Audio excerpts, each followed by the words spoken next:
Yeah, we started with just trampoline, JTS trampoline, but we've branched out now into the gymnastics as well, mainly because of the funding that we'd received. We found that the participants didn't want to just do one sport, so we sort of spread out into the two. Well, since COVID, a massive improvement in physical and mental health and social. A lot of them didn't know, the younger ones, they didn't know how to play games when we were doing warm-up. They didn't know how to play games because they'd missed sort of 3 years of social activities, 4 years of social activities.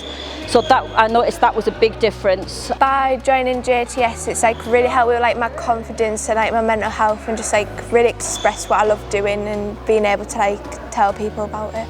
So by joining JTS, my mental health's got a lot better, and any worries I've had about school, having it at the end of a school day, it's a good way to catch up with everyone and forget everything that I have to remember. They seem a lot happier. They were happy when we opened back up that they could see friends again that they couldn't see.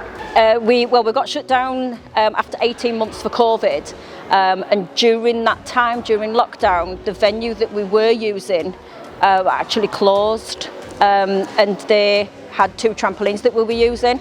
So the funding was absolute godsend because we could buy 2 new trampolines, so that we could move into Durham University here and continue it. It helped massively to get us back up and running and advertising. So yeah, it has been extremely useful. I don't know whether we'd have opened back up without that funding, because we probably wouldn't have been able to move venue. We wouldn't have been able to buy trampolines to continue. So yeah, it's going really well. So we are extremely thankful to the to Tees Valley Sport for the funding. Yeah, you know, it's helping every single part of their body and mind whilst they're here, which is, you know, the main thing after COVID. Was the massive thing with me was the mental health that it affected them, because you could see how it had affected them, not so much physically, but mentally you could really see how it had affected them. So we're now back at a place where we're all smiles, and you know, we're one big happy family again now, rather than being a little bit disjointed. And numbers are back up, and we've had quite a few new participants coming over the past few weeks as well, which has been brilliant.